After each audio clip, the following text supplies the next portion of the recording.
नमस्कार, शुभ संध्या, जय हिंद, जय भारत। एक बार फिर वैभवी हाजिर है किरदार जिंदगी के साथ। हर बार की तरह वादे को पूरा किया है। बुधवार शाम को 7 बजे नया किरदार, नई बातें, नई शख्सियत, बहुत कुछ ऐसे पहलू जो छुए भी हों, अनछुए भी हों, कही बातें हों, अनकही बातें हों। इन तमाम बातों के साथ एक बार फिर आप सभी दर्शकों का हार्दिक स्वागत करती हूँ, अभिनंदन करती हूँ। शाम हो चुकी है, चाय की चुस्की के साथ नए किरदार का हम स्वागत करते हैं। आज जाने माने किरदार हैं क्योंकि कई बार आप सब रूबरू हैं उनसे। जी हाँ, 144वें पायदान पर एक और मोती हमारे किरदार में जुड़ गया है। मैं आदरणीय प्रमोद मिश्र निर्मल जी की बात कर रही हूँ। उनका परिचय आप तक पहुंचाऊं। आप सब जानते हैं, वो बहुत अच्छे साहित्यकार हैं, गीतकार हैं, उसके साथ एक अच्छे इंसान भी हैं। आरबीआई से उनका ताल्लुक रहा है, बहुत कम लोगों को पता है, लेकिन बहुत सारी ऐसी बातें उनके बारे में हैं। हम उनसे अक्सर मिलते हैं, कभी भी किसी कवि सम्मेलन में या किसी कार्यक्रम में। लेकिन बहुत सारी ऐसी बातें हैं जो निर्मल जी के बारे में हमें आज पता चलेंगी, तो ये भी हमारे लिए इस बड़े सौभाग्य का दिन है। तो चलिए उनका परिचय मैं आपको देती हूँ और उनसे रूबरू कराती हूँ। आप ग्रेटर नोएडा से आते हैं, आरबीआई के बड़े अधिकारी हैं आप, और अब उनके बारे में हम विशेष जानकारी प्राप्त करेंगे उनसे बातचीत के दौरान। आपने परास्नातक किया है हिंदी और संस्कृत और अंग्रेजी में, 3 भाषाओं में। उसके अलावा आपने बीएड, एलएलबी, एमबीए शोध कार्य किया है आपने, और साहित्यिक गुरु श्रद्धेय गोपाल दास नीरज जी जो रहे हैं एक बड़ा नाम, बड़े शख्सियत और एक साहित्य के पुरोधा, वो आपके गुरु रहे हैं। ये भी बड़े सौभाग्य की बात है। आप संस्थापक अध्यक्ष हैं सृजन साहित्यिक एवं सांस्कृतिक मंच दिल्ली एनसीआर के। कार्यक्रम निदेशक आप रहे हैं कविता प्रभाग, साधना टीवी चैनल नोएडा। साहित्य साधना आपकी जो विधा रही है वो है कविता, गीत, कहानी, लघु कथा, उपन्यास, नाटक, फिल्म, धारावाहिक लेखन आदि।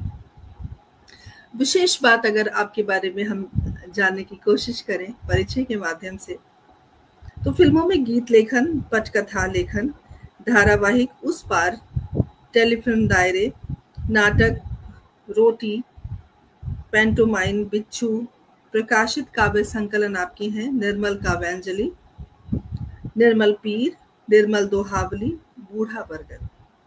और यदि कहानी की बात करें और लघु कथा की बात करें तो ये भी लघु कथा और कहानी संग्रह आपके प्रकाशित हो चुके हैं। उपन्यास प्रेम परिणय, जिस पर फिल्म भी बन रही है आजकल। खंड काव्य भारत की शकुंतला, 2 गीत संग्रह, 1 मुक्तक संग्रह, निर्मल दोहावली, रेडियो, विभिन्न टीवी चैनलों पर राष्ट्रीय अंतर्राष्ट्रीय तौर पर एक कवि के रूप में आप विख्यात हैं। कई कार्यक्रमों में आपने शिरकत की है, आपने कवि सम्मेलनों में अपनी कविताओं का लोहा मनवाया है, साथ ही आपने संचालन भी किया है। तो मुझे अच्छा लग रहा है एक संचालक के रूप में, अगर आप कभी प्रतिस्थापित रहे हैं तो आज एक संचालक का अगर साक्षात्कार लिया जाए एक संचालक के माध्यम से, तो एक अलग अनोखी बात आज होगी और मुझे लगता है बड़ा आनंद आने वाला है। बहुत सारी पत्र पत्रिकाएं रही हैं, जैसे कि कादम्बिनी, राष्ट्र धर्म योग, अमर उजाला, दैनिक जागरण, दैनिक भास्कर, इन सब में आपकी कृतियां प्रकाशित हो चुकी हैं। बहुत सारे आपके और कार्य हैं जिनके बारे में हम जरूर जानेंगे। तो चलिए बिना किसी विलंब के आदरणीय निर्मल जी का हम स्वागत करते हैं, उनसे बातचीत करते हैं और उन बातों पर हम बात करते हैं जिनके बारे में शायद लोगों को पता नहीं है, क्योंकि हमने शुरू में ही कहा था कि कुछ कही कुछ अनकही बातों पर चर्चा करेंगे। तो चलिए उनसे मुलाकात करते हैं। बहुत बहुत स्वागत है, अभिनंदन है आपका। नमस्कार। हमारा आतिथ्य आपने स्वीकार किया, उसके लिए हमारी पूरी टीम की ओर से आपका आभार है। और हमसे जुड़ गए हैं बहुत सारे श्रोता। आदरणीय डॉक्टर पुष्पलता तनेजा जी, हमेशा की तरह सबसे पहले आप केंद्रीय निदेशालय में निदेशक के पद पर रही हैं और मुझे बहुत स्नेह करती हैं। हिंदी साहित्य संस्थान की महत्वपूर्ण कड़ी है, आपका बहुत बहुत स्वागत है। हमारी प्रिय सखी आशा साहनी हमसे जुड़ गई हैं, बहुत अच्छी कवित्री हैं, गीत लिखती हैं, बहुत बहुत स्वागत, अभिनंदन। चंदो जी हमारे साथ जुड़ गई हैं, बहुत बहुत अभिनंदन। आप सभी से आग्रह करती हूँ कार्यक्रम से जरूर जुड़े रहें और कार्यक्रम को शेयर करते रहें। निर्मल जी, एक बार फिर हम स्वागत करते हैं। और जैसा कि आपको पता है, लोग जानते हैं, वंदना पांडे जी हमसे जुड़ गई हैं, बहुत बहुत अभिनंदन है आपका। जब हम कार्यक्रम की शुरुआत करते हैं तो हम पारिवारिक पृष्ठभूमि की बात करते हैं, तो मैं चाहती हूँ कि आप अपने बारे में, अपने परिवार के बारे में हमारे दर्शकों को बताएं और यहीं से आज के कार्यक्रम की हम शुरुआत करेंगे। स्वागत जी, बहुत बहुत आभार आपका वैभवी जी। आप हिंदी साहित्य संस्थान की सर्वेसर्वा हैं, अध्यक्ष हैं और बहुत अच्छे अच्छे कार्यक्रम देती हैं। काफी ऐसे लोगों को लाती हैं इस मंच पर जो साहित्य के क्षेत्र में, कला के क्षेत्र में या संगीत के क्षेत्र में या विशिष्ट व्यक्तित्व के जो मालिक हैं, ऐसे लोगों को आप लाते हो, उनका परिचय होता है, बहुत बड़ी बात है।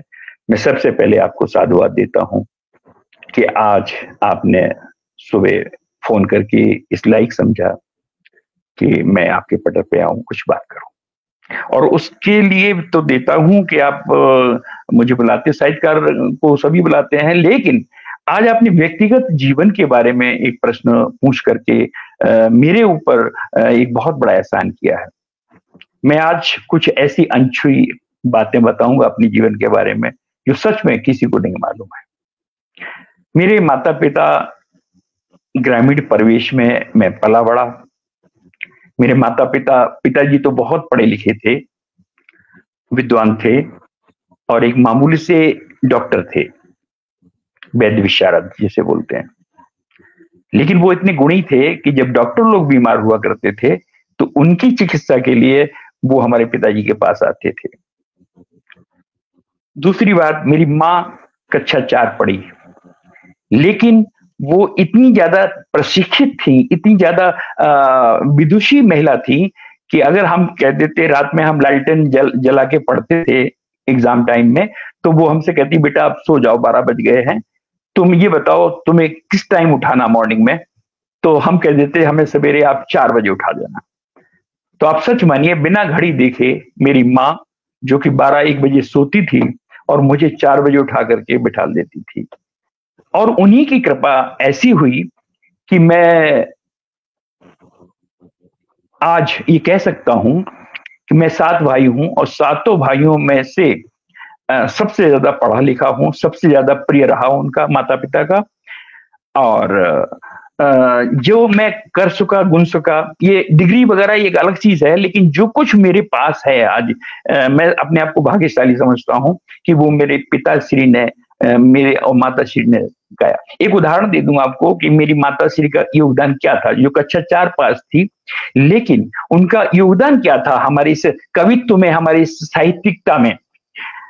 जब हमारे एग्जाम हुआ, हम 5वें 6वें पढ़ते थे, जब हमारे एग्जाम हो जाते थे तो फिर वो हमें तुलसीदास जी की रामायण, बड़ा सा थी रामायण, उस चौकी पर रख करके और कहती थी सो हुए नहीं दोपहर में, मई जून में आप इसको पढ़ोगे। अब हम उसको पढ़ते थे तो हमने उनसे कहा, हमने कि इसमें हमें कुछ समझ में नहीं आता है, हम क्या पढ़ें। बोले नहीं, तुम इसको पढ़ो और तुम्हारे पिताश्री जो है तुम्हारी एग्जाम लेंगे। तो गुटका रामायण रख दी उन्होंने, अब हम उसमें बालकांड से शुरू हो जाते थे। और आपको सच बताऊं कि हमने 1-1.5 महीने की जो वैकेशन होती है उसमें हमने पूरी रामायण को पढ़ लिया, रट लिया, मतलब एक तरह से पढ़ता चला गया। और आज मुझे ये कहते हुए फख्र भी होता है कि बहुत से बच्चे, बहुत से लोग, साहित्यकार ये नहीं जानते हैं कि मैं तुलसीदास जी की रामायण छोड़ो, मैंने 14 रामायणों को पढ़ा है, हृदयंगम किया है और कालिदास के सारे ग्रंथों को थॉरोली पढ़ा है। उस पर हमने एक खंड का भी लिखा है, शकुंतला, अभिज्ञान शाकुंतलम से प्रेरित होकर के शकुंतला लिखा है, जो हमारा बहुत प्रसिद्ध हो रहा है। तो उन्होंने मुझे ये बीज दिए, ये अणु डाले कि हम कविता से जुड़ें, और हम, हमारे जो बड़े भाई लोग होते थे उनकी हम किताबें पढ़ते थे। कक्षा 7 में है, लेकिन हम 10th वालों की, 12th वालों की पढ़ते थे। तो उसमें हम दिनकर जी को, निराला जी को, कबीर दास जी को, सूरदास जी को, मीरा रस खान, इनको सबको हम उनकी पाठ्य पुस्तकों में पढ़ लेते थे। तो इनसे परिचय हमारा 5वीं 6वीं क्लास में ही हो गया था, जिनको हमने आगे चल के, जिसमें MA किया और जिसमें हमने योग्यता हासिल की। पिताश्री हमारे बहुत बड़े विद्वान थे, अंग्रेजी, हिंदी और संस्कृत के। तो वो हमसे एक दिन रात में हम लेटे उनके साथ में, तो उन्होंने कहा कि तुमने कक्षा 8 पास कर लिया है और फर्स्ट क्लास पास किया है, तो अब हमें एक अपठित हम आपको देते हैं, उसका अर्थ बताओ। तो विभा जी, सुनना बड़ा रोचक है थोड़ा सा। उन्होंने कहा कि हम एक अपठित देते हैं दोहा, और आप उसका अर्थ करिए। तो हमने कहा जो हमने पढ़ा नहीं उसका हम अर्थ कैसे कर सकते हैं? तो उन्होंने कहा ये आपके आगे सिलेबस में आएगा कि अनसीन को या अपठित को एक्सप्लेन कैसे किया जाए। This is also a challenge in your life. तो उन्होंने कहा कि रहमन रहला की भली, जो परसे चित लाए, परसत मन मैला करे, सो मैदा जर जाए। ये रहीमदास जी का दुआ हमारे सामने रख दिया, और हम तो सन्न रह गए, हम चुप रह गए, हम जवाब नहीं दिया। तो फिर उनको पूछा कि क्या बात है, क्यों नहीं बोल रहे हो? तो हमने कहा इसमें हमें कुछ समझ में नहीं आ रहा। बोले चलो हम एक एक शब्द समझाते हैं। तो उनका रहमन का मतलब हो गया रहीमदास जी ने कहा है, रहीमदास जी कह रहे हैं। रहमन रहला की भली, रहला माने होता मोटा अनाज, रहमन रहला की भली जो परसे चितलाए। रहीमदास जी कहते हैं कि मटर या मोटे अनाज की रोटी अच्छी है जो स्नेह पूर्वक परसी जाए, जो परसे चितलाए, और परसत मन मैला करे सो मैदा जर जाए। अगर परसते हुए या खिलाते पिलाते कोई अगर पूड़ियां भी खिलाए, मैदे की पूड़ियां भी खिलाए देसी घी की, तो वो बेकार है। कई ये शाब्दिक अर्थ इसका हुआ। अब इसका भावार्थ बताओ क्या होगा? भावार्थ क्या होता है? बोले आप अपने ढंग से सोचो कि रहीमदास जी कहना क्या चाहते हैं। हम वो भी नहीं बता पाए। फिर उन्होंने बताया कि जहां सम्मान हो, प्रेम हो, वहां आप रूखी सूखी राम की तरह बेर खा सकते हैं बिलनी के, लेकिन जहां सम्मान नहीं तो वहां आप दुर्योधन की मेवा भी त्याग देना अच्छा रहेगा।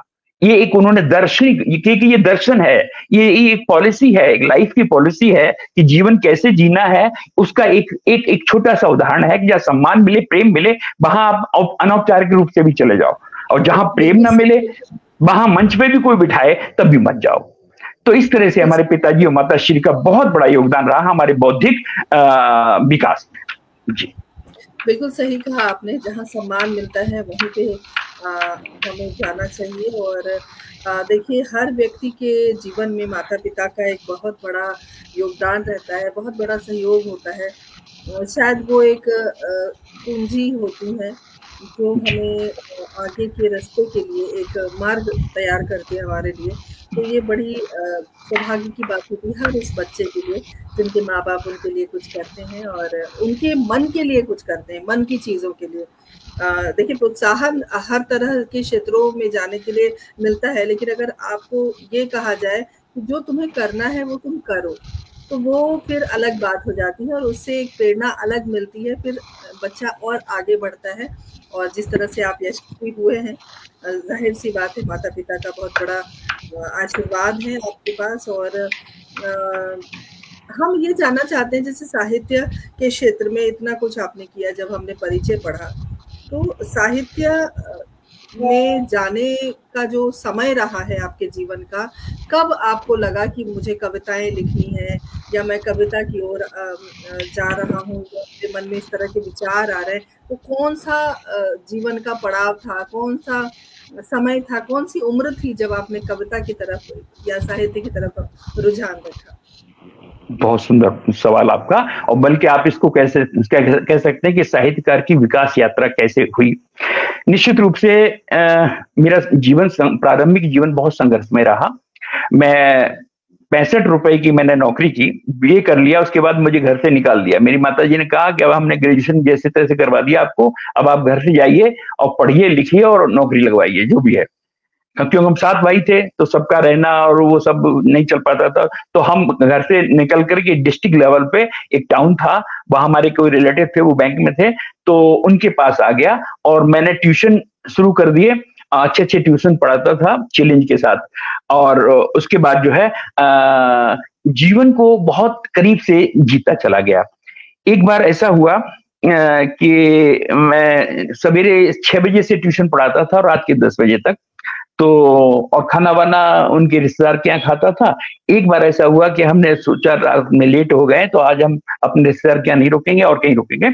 तो हम 10-11 बज गए, तो हम अपनी साइकिल से हमने सोचा खाना वाना कहाँ मिलेगा, तो होटल वोटल बंद हो गए और पैसे थे नहीं जेब में, तो हम सब्जी मंडी में गए और वहां हमने 4 टमाटर लिए, मात्र 2 रुपए के या 1 रुपए के, जो भी रहा होगा उसमें। तो हमने कहा चलो इसको नमक डाल के खा लेंगे, 11 बजे के समय आप किसको परेशान करेंगे। तो वो टमाटर लेकर के हमने रुमाल में ऐसे बांध करके और हैंडल में बांध लिए और मैं चल पड़ा। वहां से करीब आधा किलोमीटर दूर था, तो मैं शहर की गली में निकल रहा था, तो जब नाली होती, नाली के ऊपर एक पटरा सा होता है, साइकिल मेरी उस पर चढ़ी और नीचे उतरी, तो हमारे वो टमाटर मेरे सामने ही नीचे गिर करके और सीधे नाली में प्रवेश कर गए। तो उस समय मेरे को बहुत दुख हुआ कि एक तो रात हो गई, अब खाना वैसे नहीं मिलेगा, थोड़ा सा इंतजाम किया था और वो भी ये खैर। तो मैं घर आ गया और घर आकर के उन दिनों हमारी थोड़ी लेखनी चलने लगी थी। तो जब ये स्थिति आई तो मैंने तुरंत ही एक कविता लिखी। सोया तब जब हमने अपने जीवन का वो अनुभव अपनी कविता रूप में रख दिया। अब कविता का मुखड़ा सुनिए आप कि इधर हम नौकरी की तलाश में है, रोजी रोटी की तलाश में है, इधर अभाव है और इधर ये टमाटर का इस तरह से गिर जाना और रात में भूखे पेट सोना। वहां से कविता उपजी और यहीं से कविता शुरू होती है। क्यों उदास है मन, क्यों उदास है मन, क्या बात हो गई, गुनगुनाते गीत आधी रात हो गई, हो लिखते लिखते कविता आधी रात हो गई, गुनगुनाते गीत आधी रात हो गई। हरि क्यों उदास है मन, भूखा पेट है, लेकिन वो एक संदेश बन गई। मुझे ये कविता स्वयं अच्छी लगती है। क्यों उदास है मन, क्या बात हो गई, उत्तर है कि गुनगुनाते गीत आधी रात हो गई, हो लिखते लिखते कविता आधी रात हो गई।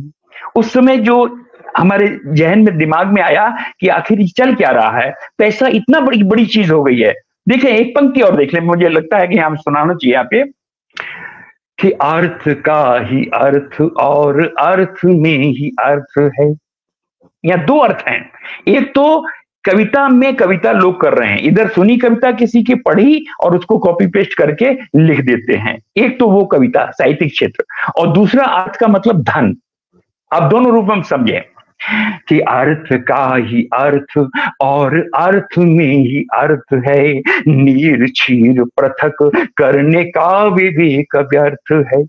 अर्थ का ही अर्थ और अर्थ में ही अर्थ है, नीर क्षीर पृथक करने का विवेक व्यर्थ है। अरे अर्थहीन आदमी तो आदमी नहीं, अर्थ के बिना तो कोई जिंदगी नहीं, अर्थ के बिना तो कोई जिंदगी नहीं। अरे बाग की अली कली,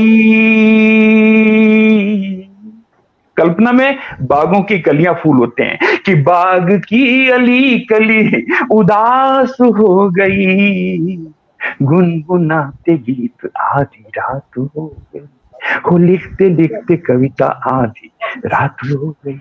इस तरह से कविताओं का जन्म होता रहा। जो आपके द्वारा लिखी गई उस परिस्थिति में जब भूख बेकारी दस्तक दे रही थी आपके दरवाजे पे, बहुत सुंदर, बहुत मार्मिक चित्रण है। कुछ दर्शक हमारे जुड़े हैं, मैं उनका अभिनंदन करती हूँ। हमारे पटल के मुख्य सलाहकार आदरणीय सुरेंद्र शर्मा सागर जी हम जुड़ गए, बहुत बहुत अभिनंदन करती हूँ, स्वागत करती हूँ। उन्होंने लिखा है मार्मिक चित्रण है, और एक और संदेश उनका आया है कि ये यमक अलंकार है, जैसा कि उन्होंने लिखा है। और वंदना पांडे जी लगातार हमारे साथ बनी हुई है, और आदरणीय सोनिया सोनम जी जुड़ गई हैं, उन्होंने भी क्या बात है लिखा है। और सुरेंद्र भाई साहब का एक और संदेश हम तक पहुंचा है कि आज तो पाकिस्तान के टमाटर भी फूट गए हैं। बिल्कुल सही। बिल्कुल, वाकई के लिए बहुत सुखद दिन है कि हमने वो कर दिखाया जो लोग सोचते नहीं है। और दिलराम भारद्वाज जी हमसे जुड़ गए हैं, अभिनंदन। आप सभी से गुजारिश करती हूँ कार्यक्रम के साथ बने रहें, जुड़े रहें, कार्यक्रम को शेयर करते रहें। आदरणीय प्रदीप गौतम जी हमारे साथ जुड़ गए हैं, बहुत बहुत अभिनंदन, स्वागत। किरदार जिंदगी में बहुत सारे इनके माध्यम से ऐसे किरदार आए हैं जिनको ढूंढना थोड़ा मुश्किल होता, लेकिन प्रदीप जी के द्वारा बहुत आसान हो गया है। प्रदीप जी, हम तहे दिल से शुक्रगुजार हैं। और जैसे कि आपने कहा कि बैंक में रिश्तेदार के माध्यम से आप वहाँ गए, और जिस तरह से जिंदगी चल रही थी, इतने कष्टों में कविताएं फूटी, गीत फूटे, और शायद रास्ता भी बना होगा जब आप उस मकाम तक पहुंचे हैं। मैं तमाम दर्शकों को बताना चाहती हूँ कि RBI reserve bank of India की आप वरिष्ठ और बड़े अधिकारी के रूप में हैं इस वक्त, और इतना आसान नहीं होता यहाँ तक पहुँचना। साहित्य को अलग अगर आप रख दें तो RBI में एक अपनी जगह बनाना, इतने बड़े ओहदे पर, जहाँ अगर कोई आपसे फोन पर बात भी कर रहा हो तो उठकर खड़ा हो जाए, तो आप समझिए कि आपका ओहदा कितना बड़ा है। और ये मैंने महसूस किया है। ओमपाल जी, आपका बहुत बहुत स्वागत है। तो ये जो यात्रा रही साहित्य, तो चलो वहाँ से एक तरह से साहित्य का जन्म हुआ जब वो टमाटर गिरे, जब आपको भूख लगी, तो वहाँ से हमने मतलब आपने साहित्य की यात्रा शुरू की। लेकिन RBI के एक बड़े अधिकारी के रूप में आप शायद कभी कल्पना की होगी आपने या नहीं की होगी, हमारे दर्शक जरूर जानना चाहेंगे, क्योंकि मुझे भी कौतूहल है कि एक साहित्यकार तो अलग बात है, एक कवि होने के नाते, लेकिन एक RBI जैसी बड़ी संस्था में इतने बड़े पद पर पहुंचना इतना आसान नहीं होता। वो यात्रा भी हम चाहेंगे, क्योंकि कुछ अनकही बातें हमें आज करनी है, तो मैं चाहूंगी कि हमारे दर्शकों को आप बताएं। जी, बहुत अच्छी बात कही। और मैं आपको बता दूं, चूंकि मैं जैसे ही मैंने ग्रेजुएशन किया उसके बाद मैं अपना शिक्षा भी आगे बढ़ाता रहा और उनके सानिध्य में आ गया अपने रिश्तेदार के। तो उनका एक ही था कि आप बैंक में आने लायक हो, बहुत ब्रिलियंट हो, तो बैंक में आ जाओ। और उन दिनों बैंक की नौकरी बहुत अच्छी थी, लोग IAS PCS में नहीं जाते थे, बैंक में जाते थे। 80s की बात कर रहे हैं। तो मेरा ये था कि मेरा पहले बैंक ऑफ महाराष्ट्र में सिलेक्शन हुआ। इससे पहले मैं आपको बता दूं कि मैं कम से कम 15-20 बैंक के टेस्टों में फेल हुआ। मुझे ये पता नहीं था कि बैंक का टेस्ट कैसे करना है। बोर्ड बन चुका था, 77 में बोर्ड बन गया था। तो उसके बाद जब मैंने, बहुत सारी वैकेंसी निकलती थी, राष्ट्रीयकरण हो गया था 80 में। तो हमारा ये था कि जब उन सानिध्य मिल गया उनका रिश्तेदार का, तो उनका बैंक में थे, स्टेट बैंक में, तो हमें भी लगा कि हम भी बैंक में आ जाए, अच्छा सैलरी वैलरी है। उस समय लेक्चरर को 500 रुपए मिलते थे और एक बैंकर को 520 रुपए मिलते थे। मैं तब की बात कर रहा हूँ। तो हमारा ये पहले कई बैंकों में मेरा फेल हो गया मैं। उसके बाद जब पास हुआ तो मैं 10-12 बैंकों में पास हुआ। और फिर मैंने Punjab national bank, state bank of India, OBC और तमाम और भी बैंक्स, तो हम स्टेट बैंक कामाख्या में हमने वहां वाराणसी में ज्वाइन कर लिया। तो हमें दिल्ली एक बार मैं घूम के आ गया था, तो दिल्ली मुझे बहुत अच्छा लगा। उस समय दिल्ली में 50 पैसे में पूरी दिल्ली डीटीसी की टिकट लगती थी, कहीं भी घूम के चले जाओ। और एक ₹1.25 का 1 लीटर दूध मिलता था, एक ब्रेड मिलता था पूरा पैकेट। तो कहने का मतलब था दिल्ली मुझे बहुत अच्छी लगी। तो मैं वहां सब नौकरियां छोड़ छाड़ करके और दिल्ली में बैंक ऑफ महाराष्ट्र का जैसे पीओ का हमारा सिलेक्शन हुआ, मैं यहाँ आ गया। और सौभाग्य से हमें यहाँ ग्रेटर कैलाश में हमारा इंटरव्यू हुआ। तो चूंकि मैं ऑलरेडी नौकरी कर रहा था, इंटरव्यू दे रहा था, मेरे अंदर कॉन्फिडेंस था। तो बीच में हमारा चेयरपर्सन था, चेयरमैन था उसका पैनल का, वो आईएएस था। तो उसने भी कहा कि आपकी हॉबी क्या है? बैंक का इंटरव्यू और मेरी हॉबी पूछ रहा है। हमने मन में कहा, हमने यही तो हम चाहते हैं कि आप हॉबी मेरे से पूछो। तो हमने कहा हमने पोइट्री कंपोजिंग इन हिंदी। तो बोला अरे आप संस्कृत से एमए किया, इंग्लिश से एमए किया, हिंदी से एमए किया, बीएड किया, और आप पोइट्री बना रहे हो हिंदी में, तो और बैंक में आना चाहते हो, ये विडंबना नहीं है? मेरे से बोला कि आप, फिर बोला कि आप छायावादी कवि हैं, कैसे कवि हैं? तो हमने ये तो हमें पता नहीं कि कवि कितने प्रकार के होते हैं, लेकिन हाँ मेरी रुचि आपने पूछी है तो मैं कविताएं लिखता हूँ। तो खैर वो अलग बात है, उन्होंने कविता मेरी सुनी, उसी में मेरा इंटरव्यू सफल हो गया और मैं सिलेक्ट हो गया। तो जो बैंक ऑफ महाराष्ट्र यहाँ दिल्ली में ज्वाइन कर लिया, उसके बाद मैं इसमें एज ए पीओ ज्वाइन किया। तो उसके बाद मैं एजीएम तक गया, इसमें कई जगह रहा। उसके बाद एक बार एक वैकेंसी निकली बैंक इसमें आरबीआई में डीजीएम इंस्पेक्शन की। तो उसमें क्या था कि अनुभवी बैंकर चाहिए था। तो हमारी कुछ जान पहचान के थे आरबीआई में, उनके संग थोड़ा था। तो उन्होंने कहा कि ये आपके लिए सूट करती है। तो हमने कहा क्या करें? बोले यहाँ से बीआरएस ले लो, बैंक ऑफ महाराष्ट्र से, और यहाँ आप आ जाओ, यहाँ आपका सिलेक्शन हो जाएगा, आपके जैसे लोगों की बहुत जरूरत है यहाँ पे। तो वैसे हुआ, हम इंटरव्यू देने गए और हमने यहाँ बीआरएस लेकर के, और वहां हमारा सिलेक्शन हो गया। तो हम आरबीआई में पहुंच गए। मैं आपको सच बताऊं कि मैं बैंक ऑफ महाराष्ट्र में था तब तक यहाँ के जो जीएम थे, डीजीएम थे, जिनके हाथ में सारी पावर होती है ट्रांसफर की, इसकी उसकी, वो सब उनको हम खुश किए रहते थे। ऐसे नहीं, अपने गुणों से। मैंने कभी चमचागिरी नहीं करी और न कभी 10 रुपए हमने रिश्वत ली, मैं आपको पब्लिक की बता रहा हूं। लेकिन वो इतने खुश रहते थे कि हर जीएम सीएम हमारे घर आता था और हमें गुरुजी कहता था। तो ये हमारे लिए उसकी बात थी। और फिर निश्चित रूप से हमें उन्होंने सहयोग किया और हमें वहां तक पहुंचा दिया। आज आरबीआई में है और वहां पर भी मेरा सबसे पहले मेरी कविताएं सुनते हैं लोग। हम वहां की एक पत्रिका है, उसमें मेरा पूरा संपादन रहता है और मैं वो सब काम करता हूं और अपना काम बखूबी निर्वाह कर रहा हूं। तो बैंक में आने का मेरा सपना यही था कि मैं चूंकि एक बैंक में था तो दूसरे बैंक में हमेशा प्रमोशन की बात मैंने सोची, और जब जब मैं प्रमोशन के लिए बैठा तो मैं उसमें पास होता गया, क्योंकि मेहनती था। और आज भी मैं, अगर आप कोई स्कीम पूछना चाहें एज ए बैंकर, कोई इंक्वायरी, तो हम अभी आपको अपडेट कर देते हैं। ये मेरी खासियत है। मैंने संस्कृत में एमए जब किया था तब किया था, लेकिन आज मैं आपको पूरा गीता हम ऐसे सुना सकते हैं। आप हमें कहिए कि साहब चौथे अध्याय का पहला श्लोक बताइए, तो हम अभी आपको सुना सकते हैं। जो हमने पढ़ा है वो मेरे पास है। क्यों? किसी विद्वान ने कहा है कि पुस्तक स्थातु या विद्या पर हस्तगतम धनम, कार्य काले समुत्पन्ने न सा विद्या न तद धनम। पुस्तक में लिखी हुई विद्या और दूसरे के हाथ में गया धन समय आने पर कभी काम नहीं आते हैं। तो विद्या वही है जो हमारे दिमाग में है। इसीलिए आप देख रहे होंगे कि निर्मल को अनूठा गीतकार, अनूठा साहित्यकार मानते हैं। विभा जी, एक बात और मैं कहूं यहाँ प्रसंगवश, कि बहुत से साहित्यकार किसी कह देते हैं कि साहब वो ऊंचा है, वो बड़ा है, वो छोटा है, वो ऐसा है, वो वैसा है। नहीं, साहित्य में, संगीत में और कला में कभी भी न तो कोई प्रतियोगिता होती है, नो कंपटीशन, नहीं कोई किसी का बड़ा या छोटापन देखा जाता है, अनूठापन होता है।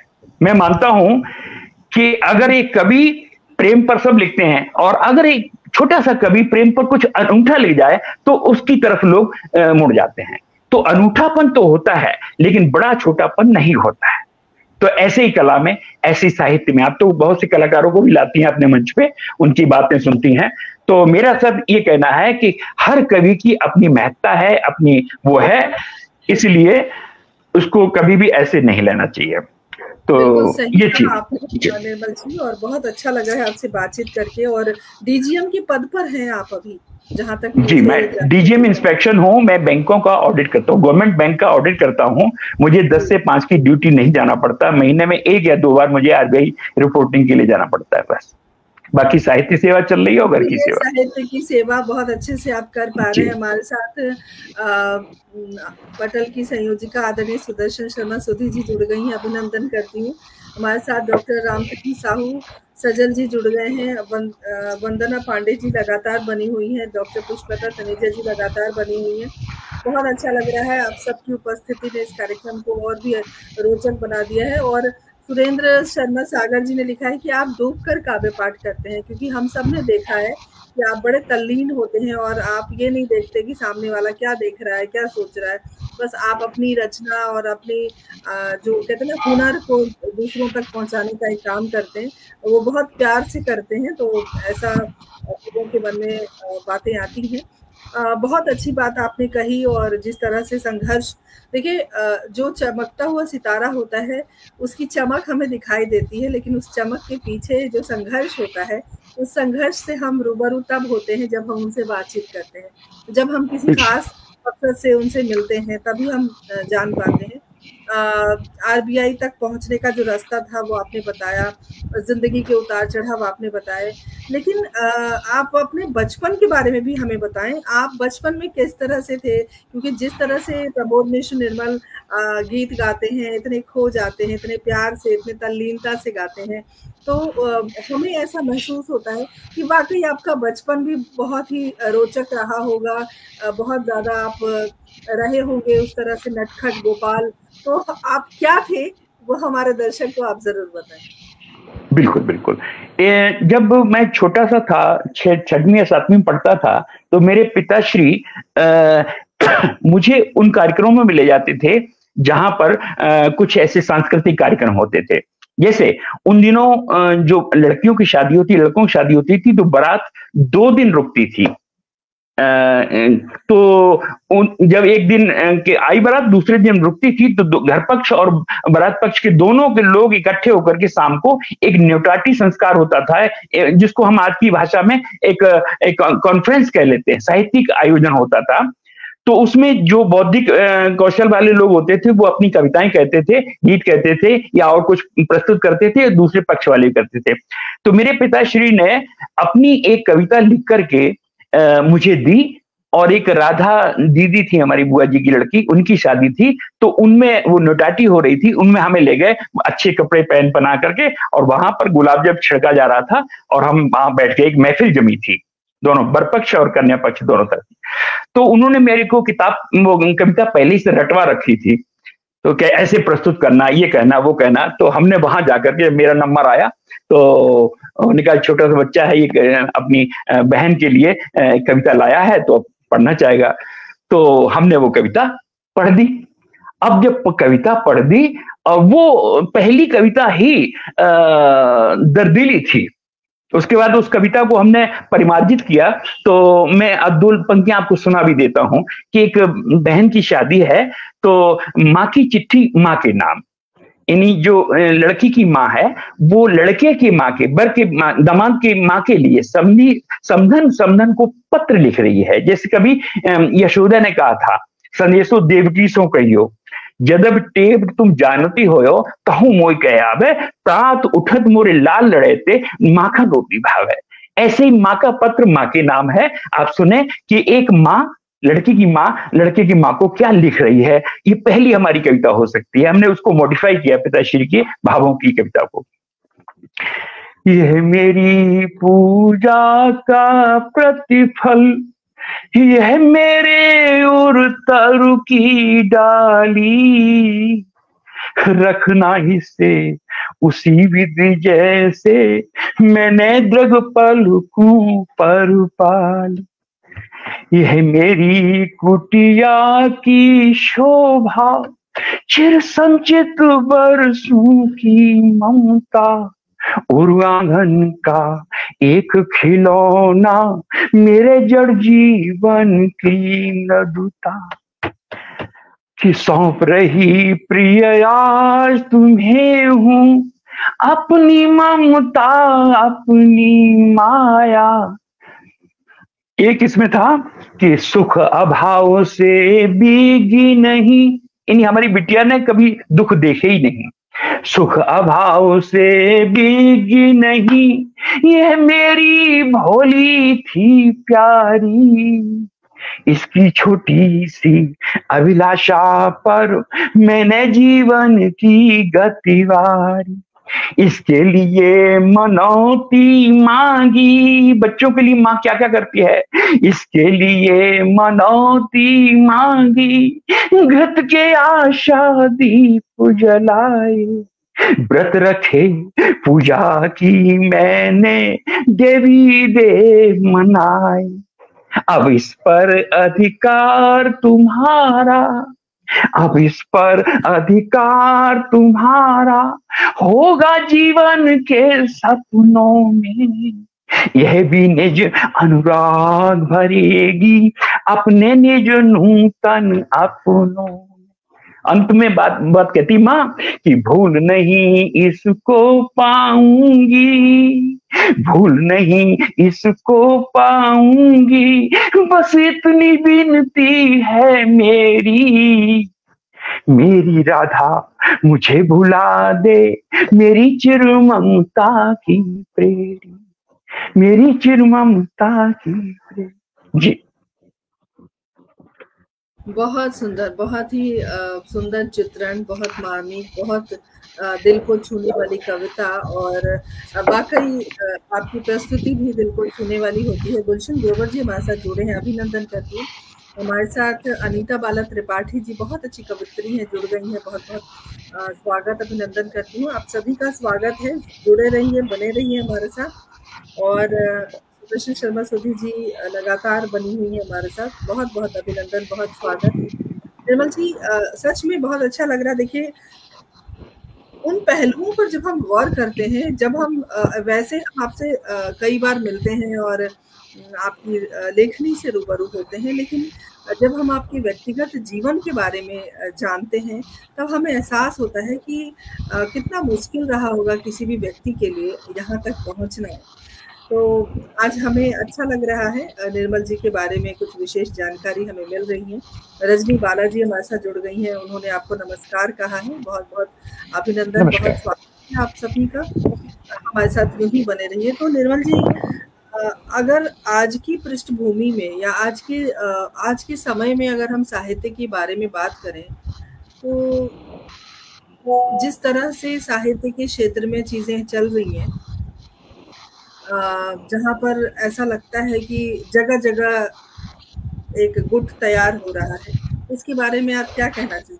एक साहित्यकार होने के नाते, वरिष्ठ साहित्यकार हैं आप जो भी कहेंगे आने वाली पीढ़ी के लिए अच्छी बात होगी।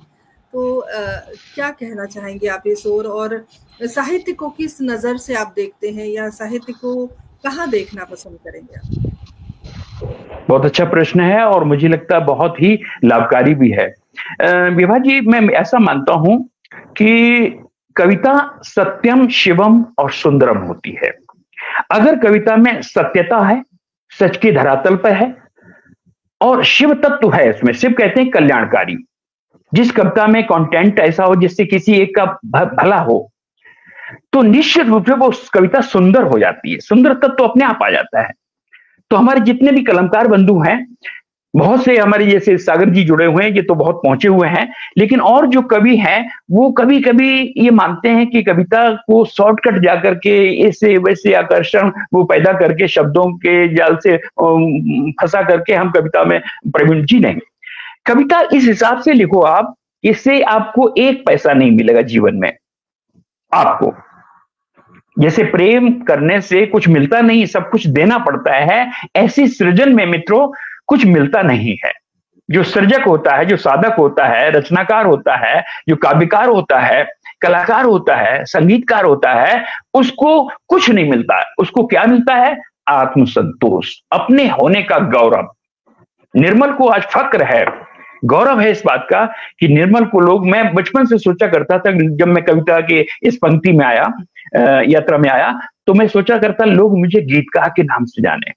आप सच मैं बताता हूं, मुझे कभी कभी ऐसा लगता है मुझे पद्मश्री मिल गया है जब लोग मुझे कहते हैं गीतकार निर्मल। मेरी ये ख्वाहिश थी।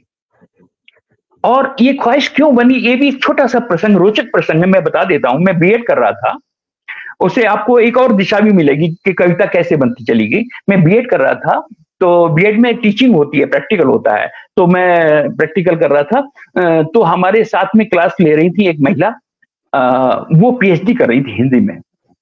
तो हम भी क्लास ले रहे थे, तो हमसे 2 मिनट बातचीत हुई। उनकी बड़ी सुंदर सी महिला थी वो। तो उन्होंने कहा कि आपकी हॉबी क्या है प्रमोद जी? तो हमने कहा मेरी हॉबी तो कविता करना है। बोले कोई कविता सुनाओ। और वो पीएचडी कर रही थी हिंदी में, हमें पता ही नहीं था। तो हमने अपनी टूटी फूटी कविता जो लिखी थी तो हमने सुना दी। तो बोली ये तो आपकी कविता है ही नहीं, ये तो किसी कवि की आपने ऐसे रट्टा मार के हमें सुना दिया। तो हमने, मैडम आप करती क्या है? बोले हम पीएचडी कर रहे हैं हिंदी में।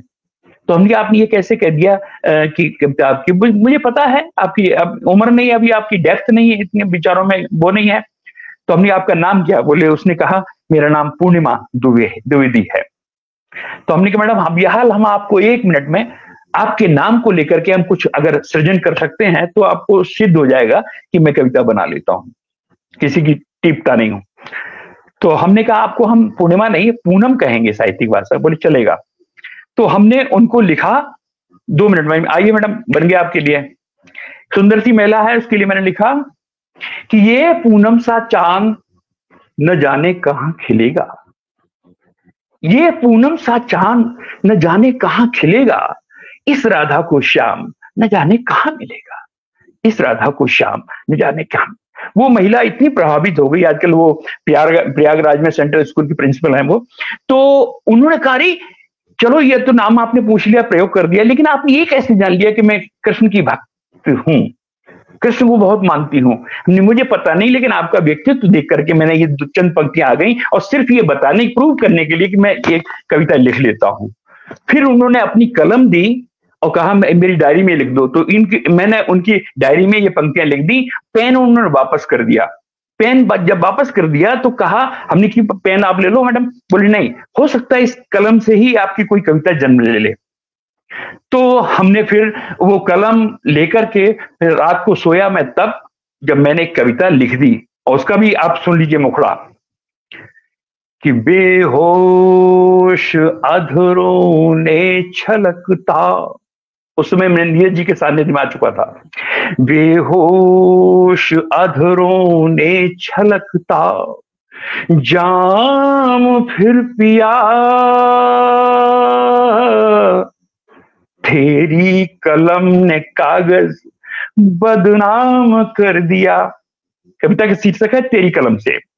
बेहोश अधरों ने छलकता, जाम फिर पिया, तेरी कलम ने कविता, तेरी कलम ने कागज बदनाम कर दिया। उस समय मैंने शेक्सपियर वगैरह को पढ़ा था इंग्लिश में, तो एक पंक्ति आ गई इसमें, आप सुनिए दर्शन उनका कि जिंदगी का खेल खेला, थक गया था गिर गया, जिंदगी का खेल खेला, थक गया था गिर गया, स्वप्न में खाकर कसम एहसान कर दिया, तेरी कलम ने कागज बदनाम कर दिया। इस कविता में आगे उनका नाम भी आ रहा है, वो नहीं अभी सुनाऊंगा ये, लेकिन यह जान लो ऐसे हमारी कविताएं जन्म लेती रही, बढ़ती रही। जी बिल्कुल। डॉक्टर अमरेंद्र वर्मा जी हमारे साथ जुड़ गए हैं, रजनी बालाजी लगातार हमारे साथ बनी हुई हैं, वंदना पांडे जी लगातार बनी हुई हैं, अनीता बालन त्रिपाठी जी लगातार बनी हुई हैं। सभी का हम तहे दिल से अभिनंदन करते हैं, स्वागत करते हैं, और आप सभी से गुजारिश करते हैं कि आप सब हमारे साथ बने रहें। और भी बहुत कुछ है हमारे पास कहने के लिए, सुनने के लिए। जैसे कि आपके परिचय में मैं पढ़ रही थी, आपने कई फिल्मों में अपने गीत लिखे और कुछ धारावाहिक भी आपने लिखे। तो इस ओर कैसे मतलब आना हुआ? और मैं आपको बताऊं, मैं बताता हूं जी, मैं बताता हूं कि मेरी पोस्टिंग 1989 में शाहजहां रोड पे यूपीएससी संघ लोक सेवा आयोग का दफ्तर है उसका बैंकर बैंक ऑफ महाराष्ट्र है, उसमें मेरी पोस्टिंग हो गई है एज मैनेजर। तो आई वाज देयर। वहां से श्रीराम सेंटर बिल्कुल वॉकिंग डिस्टेंस पे है। तो वहां रहते हुए वहां बहुत से कलाकारों का, आर्टिस्ट का हमारे यहाँ अकाउंट था। तो उनसे जब वो आते थे उनसे हम बातचीत करते थे और बहुत सी बातें करते थे। उन्होंने कहा कि निर्मल जी आपके अंदर तो प्रतिभा है, तो आप हमारे आइए, हमारा नाटक है, आप आइए देखने के लिए। तो मैं नाटक देखने चला जाता था, कभी कुछ वहीं विष्णु सभागार था, तमाम चीजें। तो वहां से मुझे ये हो गया। तो फिर सबसे पहले मैंने एक नाटक लिखा जिसका नाम था पेंटोमाइम। मूक जो रहता है, मूक की भाषा, वो पेंटोमाइम लिखा। एक बंगाली हमारे मित्र थे उनके, उससे। और फिर दूसरा लिखा बिच्छू। बिच्छू का बहुत प्रचलित हुआ, बहुत सारे उसके शोज हुए और बहुत अभी भी उसमें है। और इसके बाद मैंने एक सीरियल बनाया। एक बाबलू चटर्जी थे डायरेक्टर साहब, उनके स्पेनिश लैंग्वेज के वो लेक्चर थे। तो उनके संपर्क में आया तो उन्होंने सिनॉप्सिस लिख के दिया और ये कहा कि इस पे मैं चाहता था कि एक सीरियल बनाऊं, तो आप लिख सकते हैं, हिंदी में हम लिख सकते हैं। तो उनकी सिनॉप्सिस जो होती है सारांश होता है, तो वो पढ़ करके, इंग्लिश में लिखा था उन्होंने, वो हमने पढ़ करके हिंदी में उसको पूरा एक सीरियल का रूप दिया था। 15-20 एपिसोड उस जमाने में चले थे। ये 95 की बात कर रहा हूं। तो उसमें क्या था कि वो ये कहते थे कि मैं बूढ़ा हो गया हूं, लेकिन मैं ये नहीं जान पाया कि what is the difference between reality and acting. जैसे आप किरदारी जिंदगी आज कार्यक्रम कर रही हो, तो किरदार के निर्वहन में, एक किरदार की जो एक्टिंग में, उसमें और रियलिटी में क्या डिफरेंस है, इस विषय पर हमने उस पार सीरियल बनाया जो बहुत पॉपुलर हुआ। एक बनाया था टेलीफिल्म दायरे। दायरे में यह था कि आदमी 3 तरह से पाप या पुण्य करता है, मनसा, वाचा, कर्मणा। मन में अगर पाप आ गया है, उसी समय उसको रोक दिया जाए किसी तरीके से, तो बच्चा आगे चल के मनसा वाचा, वाणी से नहीं बोलेगा और न कर्म कार्य रूप में परिणित करेगा। उस आधार पे, उस कॉन्सेप्ट पे आधारित हमारा वो दायरे फिल्म, टेलीफिल्म थी। तो इस तरह से हमें ये चस्का लगा और मैं श्रीराम सेंटर से जुड़ गया। वहां तमाम कलाकार आते थे, तमाम साहित्यकारों से मिलन होता था और इस तरह से मेरे बैंक के साथ साथ। अच्छा, दूसरी मैं एक और बात बता दूं कि मैं शाम को जब तक कुछ नहीं लिख लेता था, उस जमाने में जब मैं बैंक में बिल्कुल उसमें था, 10 से 7 तक की 8 तक की ड्यूटी, तब तक मैं शाम को सोता नहीं था जब तक कोई नई रचना नहीं बना लेता, भले ही वो दुआ हो, गीत हो या मुक्तक हो। ये मेरी आदत अभी भी है। मैं अभी 24 घंटे में कम से कम 2-4 दोहे, 2-4 मुक्तक और 3 दिन में एक नया गीत लिख के आज भी दे देता हूं। लोग पढ़ते हैं और सराहते में, कुछ लोग पढ़ते ही नहीं, कहते ये तो ऐसे ही लिखता रहता है। ये हालत है मेरी। जी, बिल्कुल सही कहा आपने। लोगों को पढ़ने की जो आदत है वो छूट गई है कहीं न कहीं। नेहा शर्मा हमारे साथ जुड़ गई हैं, अभिनंदन है। और पुष्पलता तनेजा जी ने बहुत सुंदर संदेश आपके लिए भेजा है, मैं पढ़ना चाहती हूँ। ऊंचे मुकाम पर पहुंच कर भी आपने हिंदी के लिए जो अपना प्रेम रखा है, उसके लिए उन्होंने बधाई आपको दी है, तो ये भी अच्छी बात है। और निर्मल जी, अगर हम बात करें कि आने वाली पीढ़ी के लिए एक गीतकार होने के नाते या एक साहित्यकार होने के नाते या एक इंसान होने के नाते, एक भारत के नागरिक होने के नाते, आप पीढ़ी को क्या देना चाहते हैं अपने माध्यम से? जी हाँ, मैं ऐसा मानता हूं कि चाहे 140 करोड़ हो या पूरी दुनिया में 6.5 अरब लोग हों, सारे के सारे एक अलग तरह की इमेजिनरी कॉन्सेप्ट रखते हैं, पावर रखते हैं। सबकी बुद्धि अलग अलग होती है। जैसे एक पेड़ के पत्ते होते हैं लेकिन कतरन अलग अलग होती है, ऐसे ही मैं मानता हूं कि हर इंडिविजुअल का, हर व्यक्ति का दिमाग अलग होता है, कल्पना अलग होती है। भले वो एक विषय पे लिखे, अगर 10 लोग लिखते हैं एक विषय पे, अगर मौलिक रूप से लिखेगा तो निश्चित रूप से उसमें अनूठापन होगा, अलगाव होगा। एक साथ पैटर्न कभी नहीं लिख सकते हैं। तो मेरा अपना मानना है कि आप जो कुछ हैं, आप ऐसा मत सोचिए कि मैं एक कवि बन गया, मेरा शौक पूरा हो गया, अब हम जो कहेंगे लोग सुनेंगे। नहीं, आप ये मान के चलिए कि रोजी रोटी के लिए आप बैंक में नौकरी कर रहे हो, लेकिन अपनी पहचान के लिए कि हम मरने के बाद भी जिंदा रहें, तो वो है आपका हुनर, आपकी कविता, आपकी कला, आपका संगीत जिसमें आप अपना जीवन खपा रहे हैं, जो आपने साधना से अर्जित किया है, उसको आप अनूठे ढंग से, सुंदरतम ढंग से प्रस्तुत करें, लोगों के दिलों में बिठा लें, तो आज नहीं तो कल, कल नहीं तो परसों मर जाने के बावजूद भी लोग कहेंगे हाँ यार एक निर्मल था, वो कुछ अलग ही गीत गाता गुनगुनाता था। तो हम ये चाहते हैं जो भी साहित्यकार हैं वो भले जिंदगी में एक या दो रचनाएं लिखें, लेकिन ऐसी लिखें जो लोगों को याद रह जाएं, आपकी बात भी।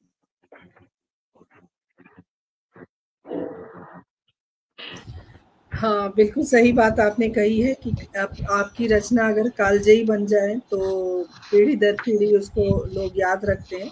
अच्छा, आपने लिखा है कि आपके साहित्यिक गुरु श्रद्धेय गोपाल दास नीरज जी रहे हैं, तो क्या उनके साथ का कोई प्रसंग या उनके साथ का कोई ऐसा जी हाँ, प्रसंग है, बिल्कुल सुनिए आप, चलते चलते वो भी सुनिए। हाँ हाँ, बात क्या है, मैं 12th में पढ़ रहा था अपने हमारे कॉलेज में, मेरे कॉलेज में नीरज जी का कार्यक्रम होने वाला था। तो हमारे प्रिंसिपल ने कहा कि तुम कविता विता लिखते हो तो आज रात में कवि सम्मेलन होगा कॉलेज में ही, और उसमें बड़े बड़े कवि आएंगे।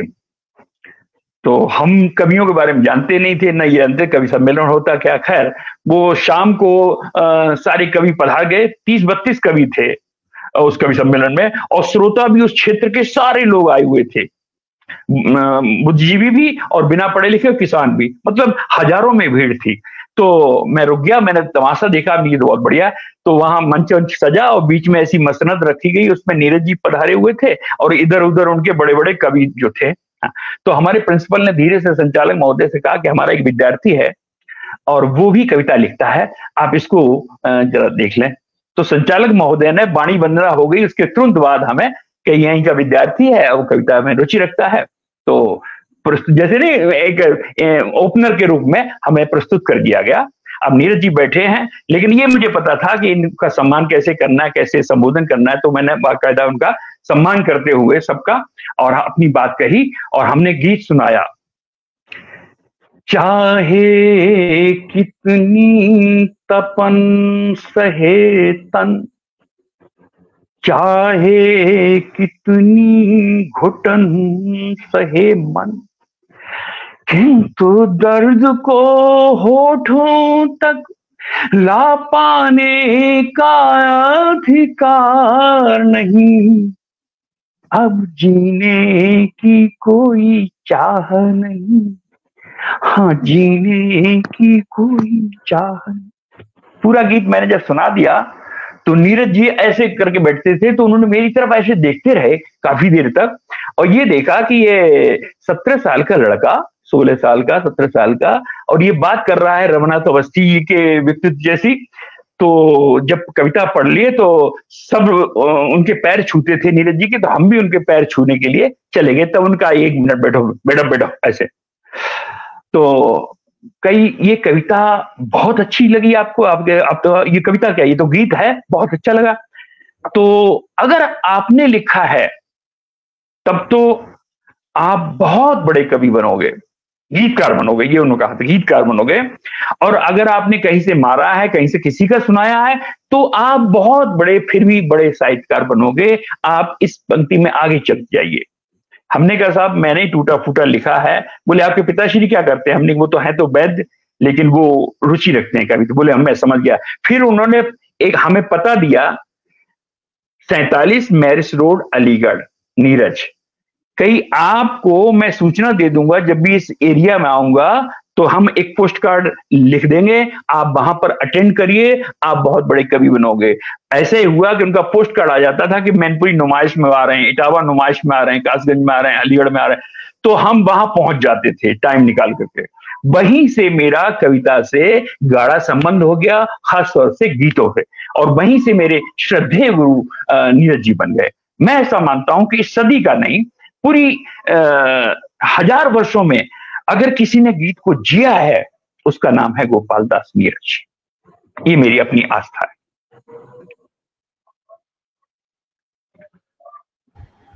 कहते हैं कि गुरु बिना ज्ञान नहीं होता, और किसी न किसी व्यक्ति को गुरु बनाना जरूरी भी होता है, क्योंकि गुरु से आप बहुत कुछ सीखते हैं। जीवन जीने का सलीका भी सीखते हैं। आपकी जिस क्षेत्र के गुरु हैं उस क्षेत्र के बारे में आपको जानकारी मिलती है। तो अच्छा लगा आपके गुरु के बारे में, और इतनी अच्छी यात्रा जो एक घंटे में बहुत मुश्किल है समेटना पूरी जिंदगी को, लेकिन फिर भी हमने कोशिश की कि हम उन तमाम पहलुओं पर बात करें जिसके बारे में निर्मल जी के बारे में लोगों को इतनी जानकारी नहीं होगी जो आज हमारे पटल के माध्यम से हुई है। ये एक सुखद अनुभव रहा है आज का, और बहुत सारे लोगों ने बहुत सारे संदेश भेजे हैं। गावी जी, एक बात मैं यहाँ पर और बता दूं कि जैसे टमाटर, हमारे 4 टमाटर नाली में गिर गए, इन्हीं छोटे छोटे बिंदुओं को लेकर के मैंने पूरा एक लघु कथा संग्रह लिखा है अपने व्यक्तिगत अनुभवों के आधार पे। किरदार किसी और को बना लिया और मैंने अपनी बात कही है, जो मेरा मुझे बहुत अच्छा लगता है। और मैं सबसे कहना चाहूंगा साहित्यकारों को, मित्रों, कविता कहीं से इधर उधर से नहीं आती, कविता आपके अंदर से आती है। जो आप महसूस करते हैं, जो आप इर्द गिर्द देखते हैं, निश्चित रूप से वही लिखिए आपको, और जो आपको अच्छा लिखे उसका सुझाव भी दीजिए कि आप ये है लेकिन ये होना चाहिए, आप कभी बन जाएंगे। जी,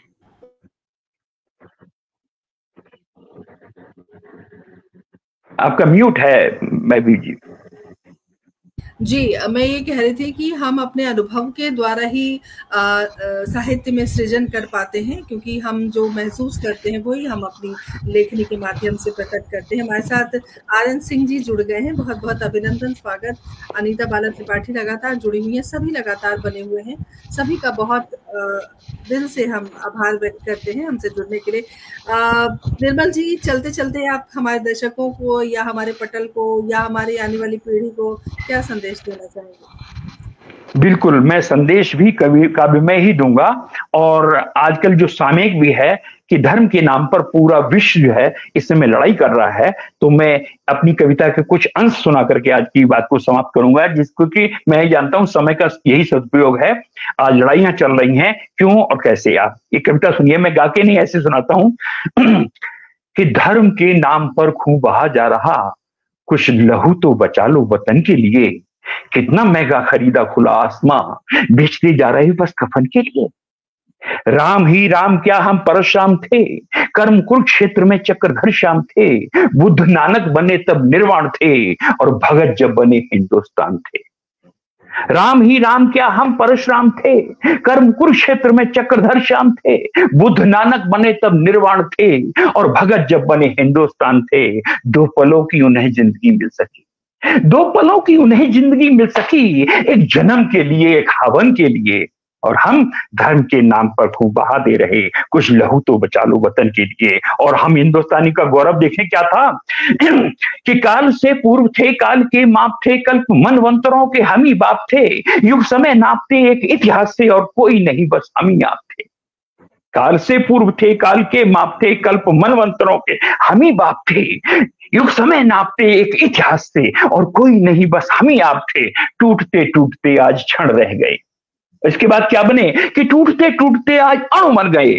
सोचो समझो लगाए सृजन के लिए, कितना महंगा खरीदा खुला आसमां, बेचते जा रहे कफन के लिए। और अंतिम बात मैं कहूंगा, आज की उसमें प्रासंगिक भी है कि अगर हम ये मकसद हमें पता चले, जीवन का लक्ष्य क्या है, मकसद क्या, what is the ambition in life, तो निश्चित रूप से आतंकवाद और ये दुराचार, ये सब चीजें हट जाएं। सुने आप मेरी परिभाषा जीवन की, कि जिंदगी सिर्फ प्रस्थान फेरी नहीं। जीवन का मतलब ये नहीं कि पैदा हुए और बच्चे पैदा किए, उनके लिए इंतजाम किया, घर मकान चल दिए, नहीं। जिंदगी सिर्फ प्रस्थान फेरी नहीं, जिंदगी विश्व की दीन चेरी नहीं, जिंदगी सोने चांदी का सौदा नहीं, जिंदगी राख की सिर्फ ढेरी नहीं। जिंदगी सिर्फ प्रस्थान फेरी नहीं, जिंदगी विश्व की दीन चेरी नहीं, जिंदगी सोने चांदी का सौदा नहीं, जिंदगी राख की सिर्फ ढेरी नहीं। मंत्र आयत जपो, ग्रंथ साहिब पढ़ो, मंत्र आयत जपो, ग्रंथ साहिब पढ़ो, बस नमन के लिए या अमन के लिए, बस नमन के लिए या अमन के लिए। सर्वे भवन्तु सुखिनः, सर्वे सन्तु निरामया, सर्वे भद्राणि पश्यन्तु मा कश्चित् दुःखभाग्। धर्म के नाम पर खून बहा दे रहे, कुछ लहू तो बचा लो वतन के लिए। कितना महंगा खरीदा खुला आसमां, बेचते जा रहे बस कफन के लिए। बहुत बहुत धन्यवाद आपका, आपने मेरे को सुना। क्या बात है, क्या बात है। इतनी खूबसूरत कविता और इतने जोश, इतने खरोश और इतनी उत्साह के साथ आनंद की पराकाष्ठा है। और सभी आपके लिए बहुत सुंदर संदेश भेज रहे हैं। अमन सिंह जी ने लिखा है कि बहुत सुंदर संदेश, और अनीता बाला त्रिपाठी ने लिखा है उत्कृष्ट सारगर्भित संदेश, और सुरेंद्र भाई साहब ने लिखा है आज के आनंद की जय हो। तो देखिए वाह वाह की झड़ी लग रही है, इतना आनंद आ रहा है। सभी बहुत भाव विभोर हैं आपसे बात करके, आपसे मिलके।